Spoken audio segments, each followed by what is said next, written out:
आप सभी स्टूडेंट का सरस्वती लर्निंग सेंटर में स्वागत है।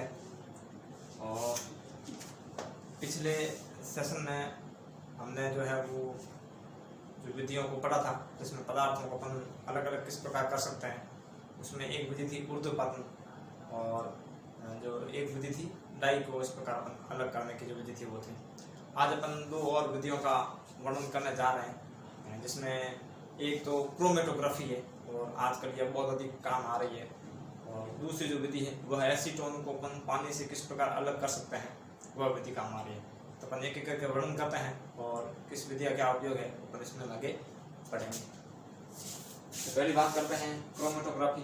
देखो अपन देखते हैं जो डाई होती है, डाई में विभिन्न प्रकार के रंग जो होते हैं वो मिक्सर होते हैं, एक साथ में मिले होते हैं, और उन रंगों को अपन क्रोमेटोग्राफी विधि से जो है वो अलग अलग परत पर अलग अलग प्राप्त कर सकते हैं। उसमें क्या होता है, जो क्रोमेटोग्राफी का एक सिद्धांत है, सिद्धांत यह है कि जो रंग होता है उसकी जो घुलनशीलता है वो अलग अलग होती है। तो इस प्रकार वो जो अपने को प्राप्त होंगे वो अलग अलग लेयर में प्राप्त होते हैं। क्रोमेटोग्राफी विधि में क्या होता है कि एक पत्रक होता है, यह आपके सामने एक पत्रक है और उसके ऊपर एक स्याही का निशान लगाया हुआ है। इसमें क्या होता है कि ये जो कागज होता है, इस कागज को एक इसमें जार में या कहें कि लंबा पतला एक टाइप का बीकर होता है, उसमें अपन इसको सेट कर देते हैं और उसमें जो पानी मिला होता है उसके अंदर डाई मिली होती है और उस डाई में विभिन्न प्रकार के कलर होते हैं। तो जब कलर जो होते हैं वो इसके ऊपर धीरे धीरे इस पत्थर के ऊपर चढ़ते रहते हैं। तो जो कलर जो है वो अपने इसमें घुलनशीलता अलग अलग है, तो जो कलर होता है वो धीरे धीरे जैसे जो जल्दी घुला वो ऊपर चढ़ जाएगा और इस प्रकार एक कलर की क्या लेयर प्राप्त होगी। तो सभी जो कलर हैं वो सभी कलर अलग अलग प्राप्त हो जाते हैं। फिर इस रोड को कागज से इस प्रकार जो है वो निकाल करके और इस कागज के अलग अलग स्तर पर जो अलग अलग कलर प्राप्त होते हैं उन कलरों को कैंची से काट देते हैं और फिर उसका जो है वो वापस दूसरा ग्रीन बना करके उसको जो है वो काम में ले देता है। यह विधि जो है वो जैसे मान लीजिए किसी व्यक्ति का जहर दे दिया गया है, तो उसको जहर के रक्त में से जहर किस प्रकार अलग करते हैं उसमें इसमें इस विधि को फॉरेंसिक रूप में काम में लिया जाता है। तो इस प्रकार यह विधि जो है क्रोमेटोग्राफी इस प्रकार विधि काम में आती है। ये उसका अपने सामने एक उपकरण चित्र है। और अगला जो सामने चित्र दे रखा है यह उपकरण व्यवस्था है। यह उपकरण व्यवस्था जो है वो एसीटोन का पानी के साथ में जो विलीन बना होता है उस पानी से एसीटोन को अपन अलग करने के लिए उसको काम में लेते हैं। तो अपन देखते हैं कि जो पानी का जो टेम्परेचर होता है वो पानी का टेम्परेचर 100 डिग्री सेल्सियस होता है, लेकिन जो एसीटोन होता है वो एसीटोन कम टेम्परेचर पर ही जो है वो भाप बन करके यानी वाष्प बन जाता है। तो एसीटोन जब जल्दी वाष्प बन जाएगा तो पानी तो 100 डिग्री बनेगा, लेकिन एसीटोन जल्दी वाष्प बन जाएगा तो वो जल्दी भाप बन के पानी से अलग भी हो जाएगा। ये अपने सामने उसकी उपकरण व्यवस्था है। ये स्टैंड है और ये एक अपने कह सकते हैं आसुन फ्लास्क है जिसके अंदर पानी को और एसीटोन को साथ में गर्म किया जाता है। और यहाँ पर अपन देखते हैं कि ये एक गैस बर्नर लगा हुआ है, ये इसका समझ लीजिए बेस है, और यहाँ पर एक थर्मामीटर लगाया हुआ है, वो हमको टेम्परेचर बताता है कि कितने टेम्परेचर पर भाप बनना शुरू होता है। फिर उसके बाद में यहाँ पर यह एक सिस्टम लगाया गया है। ये सिस्टम इसके अंदर एक प्रकार की नली है जो उसके अंदर इसकी भाप गुजरेगी, एसीटोन की भाप गुजरेगी। लेकिन अपन जानते हैं कि भाप को पहले ठंडा करना पड़ता है, तो ठंडा करने के लिए यहाँ से नीचे से एक नली लगाई होती है और यह जो नली होती है इसके अंदर से ठंडा पानी गुजर जाता है।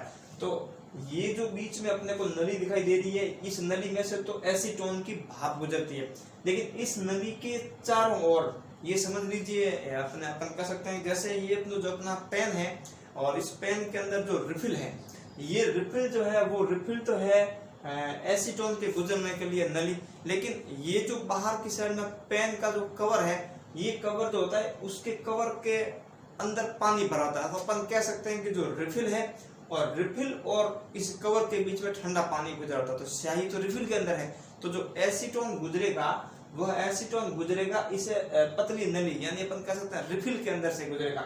और इस रिफिल के चारों ओर यह एक बड़ा सिस्टम लगा होता है। इस सिस्टम से जो है वो ठंडा पानी प्रवेश करवाते हैं और यह पानी जो है वो इसके चारों ओर इस प्रकार घूमता है और यहाँ से वापस पानी को बाहर निकल जाता है। ये पानी का निकास द्वार है। कभी कभी सवाल ये पूछते हैं कि नीचे से पानी को क्यों डालते हैं, ऊपर से क्यों नहीं डालते। यदि मान लीजिए ऊपर से पानी डाल जाएगा तो पानी झट से गुरुत्वाकर्षण से नीचे गिर जाएगा, नहीं तो क्या है नीचे से पानी डाल जाएगा तो पानी धीरे धीरे पहले भरता रहेगा और फिर भरने के बाद में धीरे धीरे वहां से वापस क्रमशः निकलता रहेगा। तो ये जो ठंडा पानी डालेंगे, ये ठंडा पानी निकलने वाली जो एसीटोन की वाष्प है उसको वो ठंडा कर देगा और एसीटोन वाष्प अवस्था से किस में आ जाएगा, द्रव अवस्था में आ जाएगा और फिर वो नीचे एक सामने अपने बीकर लगा हुआ है, उस बीकर में वह एसीटोन इकट्ठा हो जाता है।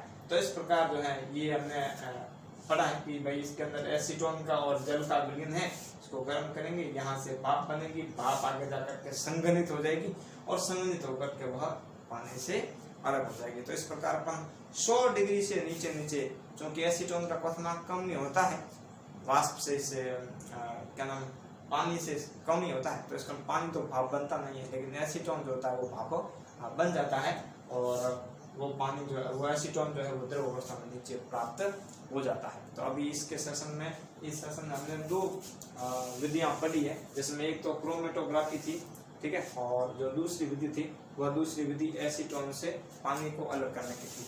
अगले सेशन में अपन वही आगे की विधियों का वर्णन करेंगे। तब तक अभी में काम करिए और लगातार अपने को रिवीजन भी जारी रखना है। यदि आपको लगता है कि हमारी जो स्कूल है सरस्वती सीनियर सेकेंडरी स्कूल है, उसकी तरफ से जो ये ऑनलाइन क्लासें चल रही है, जिसको अपन कहते हैं सरस्वती लर्निंग सेंटर चल रही है, हमारे जो निदेशक महोदय जी हैं उनके द्वारा जो प्रयास किया जा रहा है, तो ये जो वीडियो बनते हैं प्रत्येक टीचर के, जैसे मैथमेटिक्स हो, इंग्लिश हो, साइंस हो, तो आप उसका अच्छी तरह से बार बार रिवाइज करिए।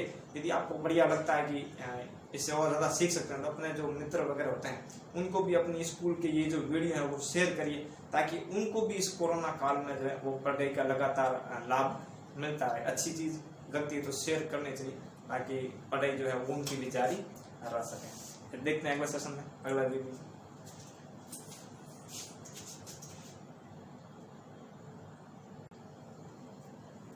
अभी हमने 2 विधियों का वर्णन किया, अब एक विधि का और वर्णन कर लेते हैं।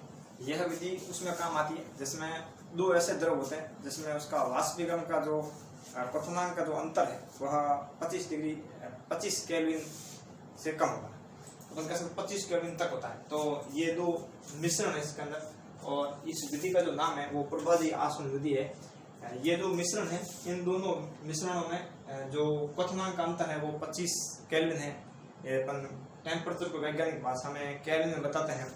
तो यदि दोनों ऐसे मिश्रणों को यदि मिला दिया जाए कि पहला जो है वह दूसरे से 25 डिग्री से पहले भाप बनना शुरू हो जाएगा, तो फिर क्या होता है कि इसमें ये बीकर है, इस बीकर में उन दोनों पदार्थों के मिश्रण को मिला दिया है, और जब उसको गर्म करेंगे तो एक पदार्थ जो है वो एक अपने फिक्स टेम्परेचर पर भाप बनना शुरू हो जाएगा, और वह इस मनकों में से होते हुए उसकी भाप, मान लीजिए पदार्थ ए बी जो भी अपन इसको मान सकते हैं, ए और बी है।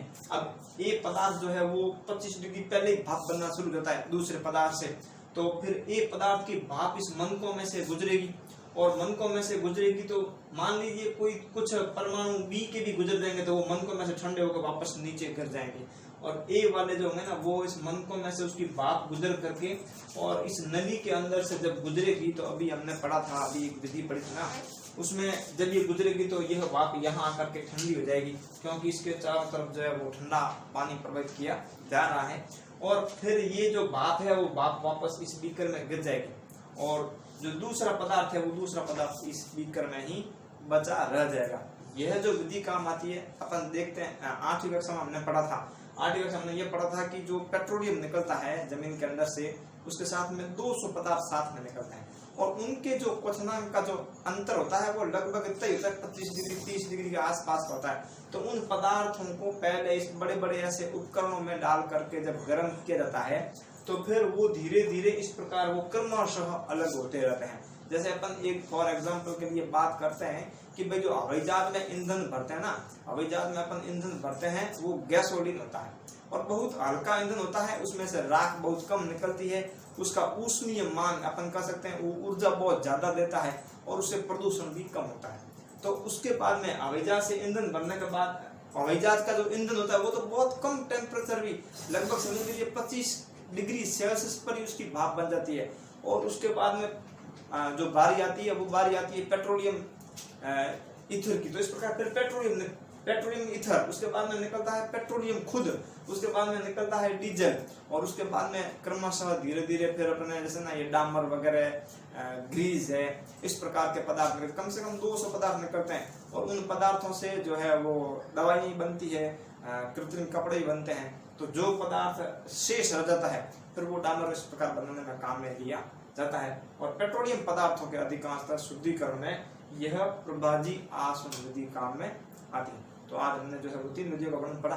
अगले सेशन में अपन फिर कोई जो है शुद्धिकरण की विधि का वर्णन करेंगे। तब तक अपने को लगातार बनाए रखें। धन्यवाद।